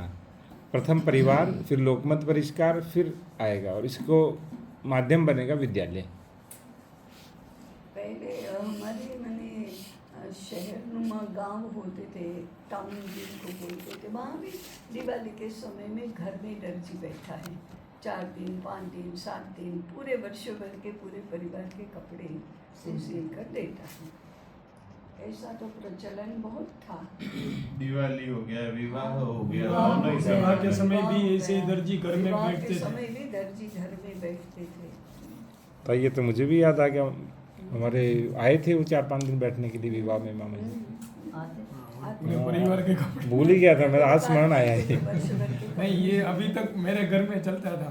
वो मेरे पिताजी के दोस्त हैं, वो अभी गुजर गए हो। उससे पहले मेरे घर में ऐसे ही चलते थे। मेरे पिताजी ने, मेरा भाई, वो सब हम उनसे ही कपड़े सिलाते थे। तो वो लोग अपनी दुकान से नहीं, वो जूनागढ़ से मेरे घर आते थे और यहाँ आके ही वो 5 दिन हमारे घर में रहते थे और कपड़े सिलने सब कुछ पूरे साल के हम सिला लेते थे। ये अभी तक मैंने 2015 तक ये हमारा चला। उनके बेटे अब दर्जी नहीं रहे होंगे, इसलिए।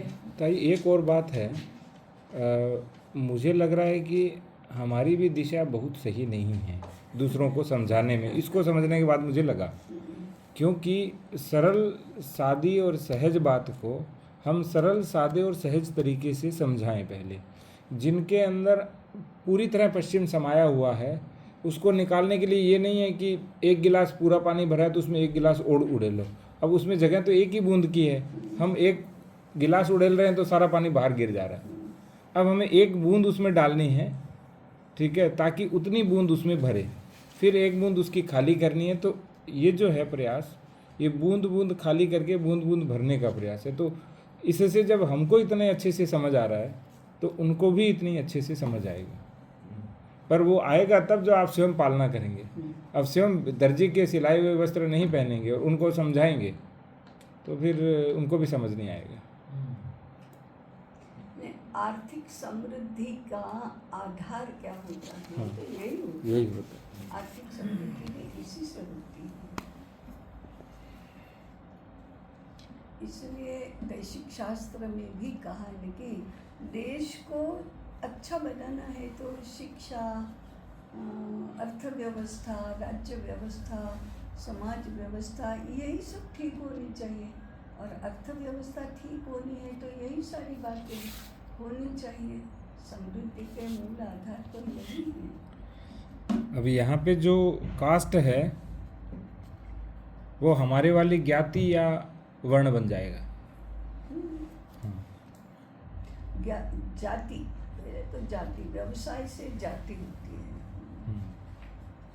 और ज्ञाति क्या है ताई? ज्ञाति और जाति, ऐसे नात जात दोनों बोलते हैं ना, तो ठीक एक ही है। तो जात, हाँ। दूसरा आज ये उस जात, बड़ी जात में भी कुछ अलग अलग उपवर्ग और होते हैं, वो न्यात होती है। तो वो रिश्तेदारों और परिवारों का एक जो चक्र बनता है, जिसमें विभिन्न ससुराल परिवार के जितने भी बच्चे हैं उन सब के ससुराल डायरेक्ट आ जाते हैं, वो मिलकर के न्यात बनती है। वो एक तरीके से सीधा सीधा रक्त संबंधी या कहीं से बहू बेटियां आई हुई है घर में, बड़ा कुटुंब, हाँ बड़ा कुटुंब, वो न्यात है। दीपक भाई, हाँ, मैं ये कहता था, आज जो ये व्यापार के अंदर आ गया है, जैसे ये कंपनियां कपड़े बनाती है तो उसमें वो एकदम से मतलब फैशन के रूप में या एक साथ बहुत ज़्यादा क्वांटिटी में बनाने का मतलब उसका खर्च कम करने के लिए बहुत सारी मात्रा में बना के बाद में जो मार्केट में बहुत ऊंचे दाम पे वो सेल करते हैं। फिर वो शौक की फैशन की बात में वो पड़ा रहता है स्टॉक साल भर के बाद, तो वो फिर वो सेल के नाम पे वापस वो चला रहे हैं।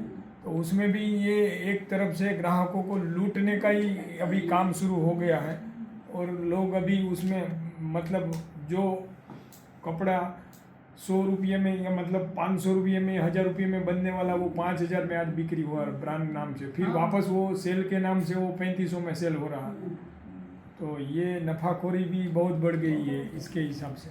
पैसा मिलता है, हाँ, काम करने वाले को कम पैसा मिलता है, व्यापारी को, बिचौलिए को, एडवर्टाइजमेंट को, इनको ही ज़्यादा पैसा मिलता है।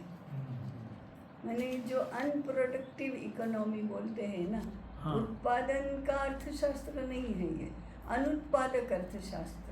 हाँ, और जो आजकल लोगों का उनके प्रति लगाव है ना, जैसे एडवर्टाइजमेंट एजेंसियों की बस ऑफिसें बहुत ऐसे, खुल रही है, ब्यूटी पार्लर की ऑफिसें बहुत खुल रही है, ब्रांडिंग करने के लिए ऑफिसें मतलब बहुत हो रही है। हाँ, ये कपड़े इसमें भी चेन हो गई, हाँ, मतलब इसमें चेन नाई के काम का भी इतनी बड़ी चेन हो गई है। और इसमें भी गैर जाति वर्ग, यानी नाई वर्ग का नहीं कर रहे हैं कोई नहीं रहा वो। उसमें एक तो मुसलमान मुसलमान ज्यादा है, सबसे नए वर्ग में तो धोबी वाले मुसलमान काम में, ज्यादा है। लॉन्ड्री का काम भी चेन में हो गया। तो ये ये काम प्रत्यक्ष धोता है ना कपड़े, उसको तो बहुत मामूली मिलता है। हाँ, जो बाकी सरकार मैनेज करता है ना, उसको ही ज़्यादा मिलता है ये कपड़ा पैसा। अभी सूरत में मैं ऐसे फ्लैट्स में और इसमें जो सौराष्ट्र के बहुत लोग वहाँ रहते हैं ना, ऐसे वराछा में और इधर सारे, तो घर घर में जो गृहिणियाँ हैं वो दुकानों से कपड़े लाती है, मैंने साड़ी है और स्कर्ट है, फ्रॉक है छोटे बच्चों के और इनके, और फिर उसके ऊपर कढ़ाई करने का काम करती है। वो कढ़ाई करने का, उस कढ़ाई के उनको इतने कम पैसे मिलते हैं। मैंने एक बार सुनील भाई परजिया की पत्नी को पूछा इसका तुमको कितना मिलता है? 5 रुपया। हाँ, बराबर, सही बात लेकिन है। उसी का दुकान वाला कितना रहता है? 50 रुपया। इसको तो सीधा, अगर सीधा मुझको कढ़ाई करनी है साड़ी के ऊपर, मैंने उसको दिया तो मैं 400 रुपये दूंगी पूरी साड़ी पर कढ़ाई करने के लिए। दुकान से वो कढ़ाई, उतनी ही कढ़ाई के उसको 40 रुपये मिलेंगे। तो भी वो लोग लाते भी हैं, करते भी हैं, दिन भर कढ़ाई करते रहते हैं, और बस एक बार की सब्जी में आ गई तो उतना ही मिलता है। तथा इससे श्रम गौरव की भी हानि होती है, बिल्कुल। और निष्क्रिय लोगों को लगता है कि बिना काम करने से पैसा आएगा। मैनेज करो, बस मैनेज करो। हाँ, आपसे सिलवा इसीलिए कर, दलाली बढ़ी पूरे मैं समाज में, आपसे सब सिलवा चोरी कर चकारी दूंगी, इन्हीं से बढ़ी। उतने का मुझे ज़्यादा पैसा देना है। इसकी वजह से आज सब जगह पे यही बोल रहे हैं ना कि उत्पादन मत करो, मतलब कारखाना मत लगाओ। कारखाना जो लगाता है वो मूर्ख है, मूर्ख है, हाँ। और जो ऐसी मैनेज करके इससे उसका माल उसको दे दे और उसका माल उसको दे दे, वही वो नफाखोरी मतलब वो मिलती है उनको। यही अभी चल रहा है। बिचौलियों को हम ही तो प्रोत्साहन करते, टिकट रेलवे का एजेंट को देते हैं। घूमने जा रहे हैं, टूरिस्ट एजेंट को बोल दो वो मैनेज कर दे। मतलब हमें भी कुछ नहीं करना है रास्ता ना, ही नहीं उसके सिवा। पैकिंग करना है, सामान को शिफ्ट करना है, पैकर क्यों नहीं है रास्ता? वो पैकर कर लेना। टिकट की बात की तो टिकट जो लेने जाए तो हमको वीवीआईपी में कोटा मिलता ही नहीं, वो जो ले वो बिचौटिया उनको मिल जाते हैं। नहीं एक बात कर रहा हूँ, क्या बात कर रहा हूँ? ताई ट्रेनवीर बताएंगे, बताओ ताई ट्रेनवीर बताओ, ट्रेनवीर बताइए। ट्रेन भी होते हैं ना। ये देखो, ये तो जानती है ना। अरे बीकानेर में व्यास पूर्णिमा का कार्यक्रम था, पता है एक बार। उस समय ये बीकानेर के ही सभी वीर योद्धाओं को अहमदाबाद किसी कार्यक्रम में आना था, 2 महीने के बाद आना था। अरे आरक्षण करवा लो ना, देखा हाँ अभी तो 64 खाली है, आराम से करवाएंगे। फिर याद करवाया, आरक्षण किया क्या? नहीं, देखा अभी तो 30 खाली है। तभी नहीं करवाया। फिर पूछा, नहीं अभी 10 खाली है, मिल जाएगी। अरे अभी ना, अभी तो आरक्षण ये वो है, तत्काल में लेंगे। फिर तत्काल में लेने के लिए गए तो देरी हो गई, तो वो भी फुल हो गया। फिर क्या किया, जनरल में बैठ कर आए, या तो फिर बस में बैठ कर आए। तो नहीं करना नहीं करवाना देखते हैं। अभी तो 64 खाली है, अभी तो 50। अरे तो आपका क्या जाता है, 64 खाली है तो 62 खाली हो जाएगी, इतना ही है। हमने स्वयं अपना शोषण करवाया ना ताई। हाँ, दुख भी है, कष्ट भी है, सब भी है, जो भी आराम से चलते हैं। क्यों? एजेंट भी इसीलिए पनपे ना ताई, हाँ, क्योंकि हमने अनुशासन में नहीं रहे तो एजेंट पनप गए फिर। अभी हमको 25 लोगों का खाना बनाना है तो हम नहीं बनाएंगे, फोन करेंगे, ऑर्डर करेंगे। और आप जो कह रहे हैं ना वीआईपी की बात अलग है, पर आम टिकट भी नहीं लेते और वो कितना ज़्यादा पैसा लेते हैं। तत्काल के एजेंट को शायद 125 या 150 रुपये ज़्यादा देना पड़ता है टिकट के अलावा। तो हम ही करते हैं, हमको आराम चाहिए, पैकिंग नहीं करना सामान। नहीं, ये दर्जी काका में यही तर्क देते हैं। अरे दर्जी वायदे करते हैं, फिर देते नहीं हैं, फिर कपड़ा बिगाड़ते हैं, ज़्यादा कपड़ा ले लेते हैं, बचा हुआ कपड़ा देते नहीं। ऐसे आप देखिए, ये कहने जाएंगे ना तो आपको 15 तर्क मिलेंगे दर्जी से नहीं सिलाने के लिए।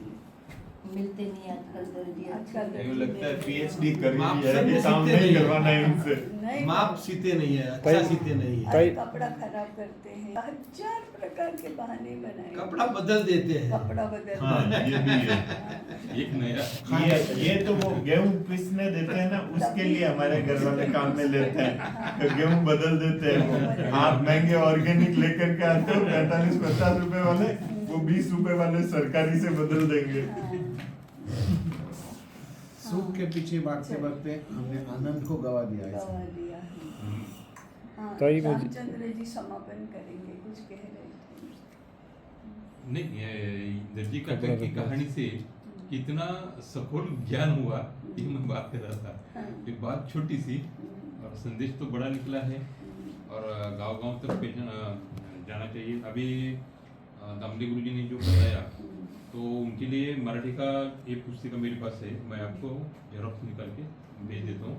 आपको ज़्यादा चाहिए तो निकाल दीजिएगा। ये भी जल्दी से जल्दी उनके पास पहुँचा देता हूँ, क्योंकि 10 तारीख को कार्यक्रम है, तो उसके पहले वो पहुँच जाए। ऐसी तो बहुत पुस्तकें हैं इसमें, इसलिए ये वाचन माला है, वो हम लोगों को पढ़नी चाहिए। हम लोगों को पढ़नी चाहिए। एकात्म मानव दर्शन हो या भारतीय जीवन दृष्टि हो या भारतीय जीवन व्यवहार हो, व्यवस्था हो, ये सारी बातें इस पुण्यभूमि भारत संस्कृति वाचनमाला है। दूसरा, ये पुस्तकें तो मैंने वैसे पढ़ी है, मगर समूह में पढ़ने के बाद ये जो अलग असर होता होता है, उनकी एक असर अलग होती है और हर एक को एक नया विचार मिलता है। अपना विचार एक होता है, उसके बाहर का दूसरा बहुत सारे विचार मिलते हैं। ये समूह वांचन अगर हो सके तो इनका समूह वांचन परिवार में या अपने मित्रों के पास साथ, मतलब ऐसे करना चाहिए। ये भी एक विचार मुझे इसमें से आया। और इसमें अनकही बातें ज़्यादा हैं जो हमें ढूंढनी है। हाँ, और एक बात, मतलब एक कहानी है, लेकिन उसका जो पीछे का भावार्थ और जो दृष्टांत है वो हमें पता पड़ता है जब हम उसको गंभीरता से पढ़ेंगे। ऐसे पढ़ेंगे तो एक कथा 10 मिनट में पुस्तिका पूरी हो जाती है। अभ्यास कैसे करना है इसका भी अभ्यास हो जाता है। तो पहले मैंने प्रस्तावना मैंने ही पढ़ी थी, इसलिए मैं अधिकारवाणी से मैं बोलता हूँ कि मैंने जो जैसे पहले प्रस्तावना पढ़ी, आपको सुनाई थी, पढ़कर सुनाई थी, और जैसे मैंने अभी उसको ही दोहराया ना, तो मुझे और उसमें और नए स्पष्टता आ गई। तो इसमें ये 3 चीजें जो है मुझे अभी सीखने को क्या क्या मिला, तो सौंदर्य बोध, कल्पना शक्ति और रसग्रहण कैसे करना है, ये समझ में बात है। यानी किताब को कैसे पढ़ना है, तो पहले प्रस्तावना पढ़ो, बाकी सब करो, फिर से प्रस्तावना पढ़ो, तो आपको और अच्छा समझ में आएगा क्या सीखा हमने। तो फिर बहुत बढ़िया, एकदम मस्त सत्र रहा ये। बहुत सारी बातें सीखने। निसर्ग के सानिध्य इससे पहले भी ताई हमने ज्ञान साधना वर्ग में ऐसा ही प्रयोग किया था ना, वो इधर गोतीर्थ में ज्ञान साधना वर्ग हमने आयोजित किया था। उसकी उस ऐसे समय ही ये पुस्तिका के लिए भी हमने ऐसा ही सत्र रखा था और पढ़ा था तो मस्त, अभी एकदम ये मस्त पूर्ण हो गया हो अपना चर्चा, तो अगले सत्र का जो संकल्प दूसरी वाचनमाला हमको पढ़नी है, उसकी कम से कम अभी प्रस्तावना तो 9 मिनट में तो पढ़ ही लेते हैं। वाचनमाला, इस वाचनमाला में 100 पुस्तिकाओं का समावेश हुआ है। ये पुस्तिकाएं 5 से 12 वर्ष की आयु के छात्रों के लिए बनी है। अभी वो आयु गठ बदल दिया है। 13 वर्ष तक। 13 वर्ष ये 12 वर्ष तक उस समय था जब 7वीं में प्राथमिक पूरा हो जाता था, 8वीं से माध्यमिक शुरू होता था। अभी 8वीं ये प्राथमिक में आ गया है और इधर 5+ के स्थान पर 6+ प्रवेश के आयु हो गई है, तो ये 14 वर्ष तक हो जाएगा। वो तो एक प्राथमिक विद्यालय में इसको लागू करने की दृष्टि से वो आयु गट हैं, परंतु आयु गट हमारे लिए भी एक उतना ही उपयोगी है। विषय और विषय वस्तु को देखते हुए ये बड़ों के लिए भी उतनी ही पठनीय होंगी। इन 100 पुस्तिकाओं के 3 विभाग हैं। प्रथम विभाग की 30 पुस्तिकाएं 5 से 7 वर्ष की आयु के, द्वितीय विभाग की 40 पुस्तिकाएं 8 से 9 वर्ष की आयु के और तृतीय विभाग की 30 पुस्तिकाएं 10 से 12 वर्ष की आयु के छात्रों के लिए हैं। ये पुस्तिकाएं एक साथ 4 भाषाओं में प्रकाशित हो रही हैं। 4 भाषाएं हैं गुजराती, मराठी, हिंदी और अंग्रेजी। फिर अंग्रेजी छोड़ दी है। अंग्रेजी ठीक है पहले। नहीं बनी बनी नहीं बनाई। भारतीय जीवन दृष्टि का आधार लेकर वर्तमान वैश्विक परिप्रेक्ष्य में उचित मानस तैयार करने की दृष्टि से इन पुस्तिकाओं की रचना हुई है। ये फिर से पढ़ो। हाँ। ये फिर से पढ़ो। भारतीय जीवन दृष्टि का आधार लेकर वर्तमान वैश्विक परिप्रेक्ष्य में उचित मानस तैयार करने की दृष्टि से इन पुस्तिकाओं की रचना हुई है। इस आयु के छात्रों को होनी चाहिए ऐसी सभी विषयों की जानकारी इन पुस्तिकाओं में देने का प्रयास किया गया है। ये पुस्तिकाएं मनोरंजन हेतु नहीं अपितु ज्ञान और संस्कार हेतु हैं। इनकी शैली और भाषा इस आयु के छात्रों की क्षमता और प्रवृत्ति के अनुरूप रोचक और सरल रखने का प्रयास किया गया है।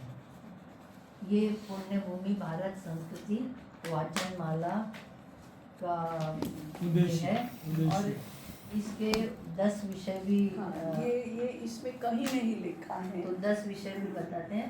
एक ये है तो पुराने वाली दैनंदिनी छपी हुई है। उपयोग की वस्तुएं, पुरानी छपी हुई है वो वाली है नहीं ये अभी उपयोग की वस्तुएं, कृतिशील देशभक्ति, शरीर माध्यम, दैनंदिन उपयोग की वस्तुएं कैसी होनी चाहिए, कैसी नहीं होनी चाहिए, इसमें शरीर माध्यम खलु धर्म साधनम, चौथा है पर्यावरण, 5वां हमारे घर में कितना तो होना ही चाहिए, 6वां गाय, 7वां खगोल भूगोल, 8वां व्यक्तित्व, 9वां विज्ञान एवं तंत्र ज्ञान और 10वां तत्व ज्ञान।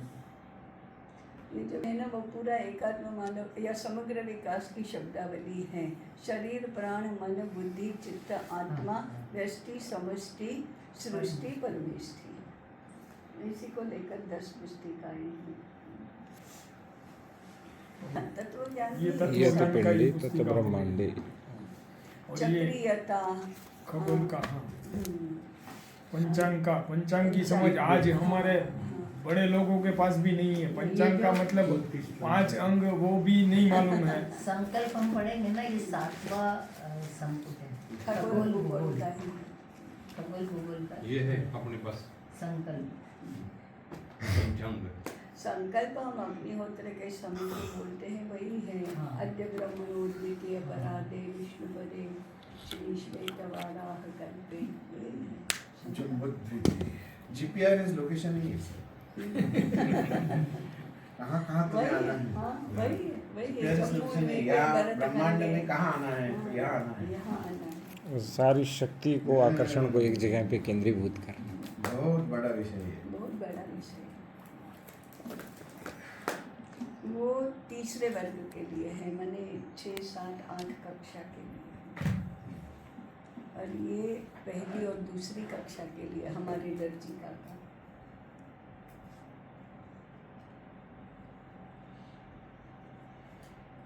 गुरुकुल की भूमिका क्या है ग्राम जीवन के लिए, ग्राम व्यवस्था के लिए, वही उसका विषय है। तो जैसे यहाँ विद्यालय के शिक्षक और छात्रों की चावीरूप भूमिका है, वो परिवर्तन के माध्यम तो वही हुए, ऐसे आज हम जिसको भारतीय ग्राम कहेंगे उसके निर्माण में भी ग्राम गुरुकुल की ही भूमिका रहेगी।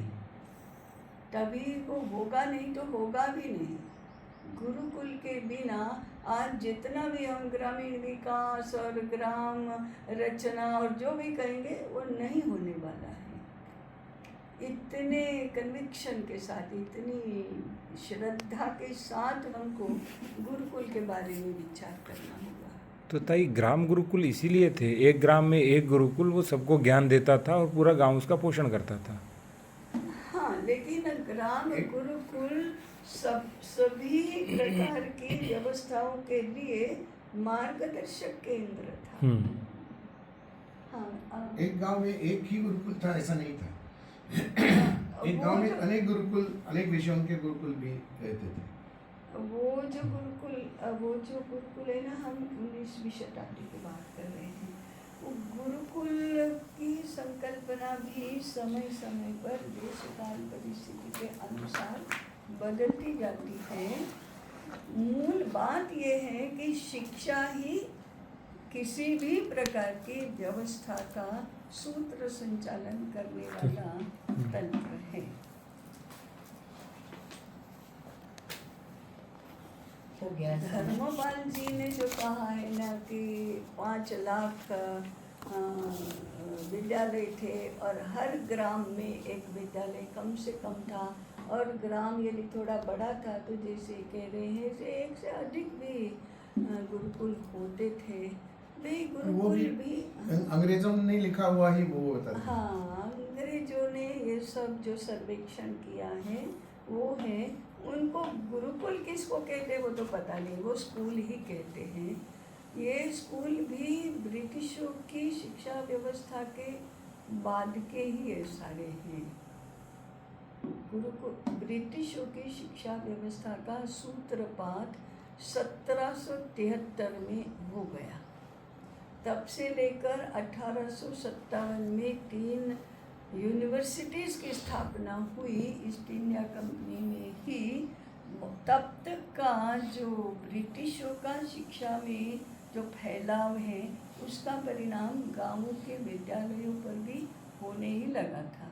ये सर्वेक्षण उन्होंने 1822 से 1830 के बीच में किया। उसके बाद उसके जो निष्कर्ष उन्होंने निकाले, ये 5 लाख विद्यालय सारे के बाद बंद होने लगे, क्योंकि ब्रिटिशों ने इसी व्यवस्था की कि उनका स्रोत ही सूख जाए। पहले जो मंदिर की ओर से विद्यालयों का आर्थिक पोषण होता था वो पहले तो बंद हो गया। मंदिर और राजा दोनों मेंशन है ताई। हाँ, दोनों कौन से राजघराने करते थे। गांवों में तो मंदिर ही हाँ, होते थे। और गांव में कौन सा मंदिर है, किस जाति के हैं, हाँ, यहाँ तक कि अध्यापक भी किस जाति का है वो भी मेंशन करा हुआ उसमें। उन्होंने तो पूरे कोष्टक दिए हैं। बहुत लेकिन ये मंदिर के स्रोत समाप्त हो गए। फिर उनमें पढ़े हुए छात्रों को नौकरी मिलना बंद हो गया, व्यवसाय उनके छीने गए, सब कुछ वो एक के बाद स्रोत समाप्त होने लगे, तो वो बिल्कुल बंद होने लगे। फिर कैसे जाएंगे, कौन जाएगा पढ़ने के लिए। फिर जो चलते थे प्राथमिक विद्यालय उनमें उन्होंने पाठ्यक्रम और पुस्तकें बदल दी, तो फिर पढ़ रहे हैं ये। अब कविता कौन सी गा रहे हैं, पहली कक्षा के छात्र के लिए इन्होंने कविता बनाई। और वैसे हमारे भारतीय भी उनके एजेंट बनकर गुजराती में बहुत बड़े कवि हैं दलपत राम कवि करके, उनकी कविता की 4 पंक्तियाँ कैसी हैं। देख बिचारी बकरी नो पण कोई न जाता पकड़े कान, माने देखो बिचारी बकरी, बकरी माने एकदम निर्दोष प्राणी, उसका भी कोई कान नहीं खींच रहा है, वो भी सुरक्षित है, वो जा रही है तो वो भी सुरक्षित है। देख बिचारी बकरी नो पण कोई न जाता पकड़े कान, उसका कान भी कोई पकड़ता नहीं है, इतनी सुरक्षा है। ए उपकार गणी ईश्वरनो हरख हवे तू हिंदुस्तान, ये ईश्वर का उपकार है कि अंग्रेज माए बाप के राज में बकरी भी सुरक्षित है। हे हिंदुस्तान तुम तो हर्ष मनाओ। ये कक्षा 1 की कविता है। यानी अंग्रेजों का ही उपकार है। हाँ, अंग्रेजों का उपकार है हिंदुस्तान पर, और ये ईश्वर का उपकार है कि अंग्रेजों का राज ऐसा है जिसमें वो एजेंट थे ताई सारे हाँ, लोग, एजेंट थे सर, सब एजेंट ही थे, हाँ, अंग्रेजों के एजेंट। या मानसिक रूप से थे या धन मिलने के कारण थे, दोनों ही रूप से एजेंट थे। अरे धन रूप पदवी, मानसिक ज्यादा, महात्मा पदवी, राजा राजा पदवी, पदवी, कभी भी राव ऐसा ही है। राजा राम मोहन राय, राव राव बहादुर बहादुर, ये सब जैसे पदवी जाट- अंग्रेजी ने तैयार की है उन्होंने। अभी भी ऐसा ही है ना। राय बहादुर होते ही थे ना।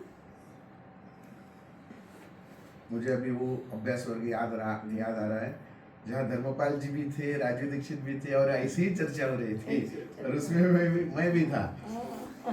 आजादी बचाओ आंदोलन का वर्धा में 3 दिन का अभ्यास वर्ग चल रहा था। ये सब बातें आचार्य धर्मपाल जी के मुंह से हमने सुनी है। तो यही सब माने कवि भी, कथाकार भी, चित्रकार भी, शिक्षक भी, अध्यापक भी, लेखक भी, विद्वान भी, न्यायाधीश भी, व्यापारी भी,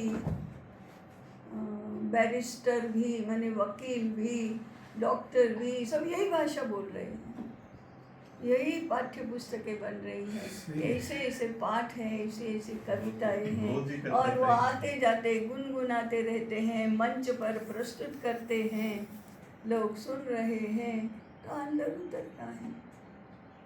भारत भाग्य विधाता जय हो। जय हो। और हम ऐसे ही है। रोज ही गाते हैं। अभी भी चालू है ना, उसको तो बंद करना चाहिए ना। हाँ, देखो रसिक भाई, हम यहाँ काहे के लिए बैठे हैं? वो गुरुजी कह रहे हैं ना कि ऐसा कभी हो सकता है, नहीं हो सकता, इसके लिए हम बैठे हैं। हो तो रहा है, इनका भी हो रहा था, और 300 वर्षों से हो ही रहा है, पूरे विश्व में हो रहा है, तो क्या हो गया?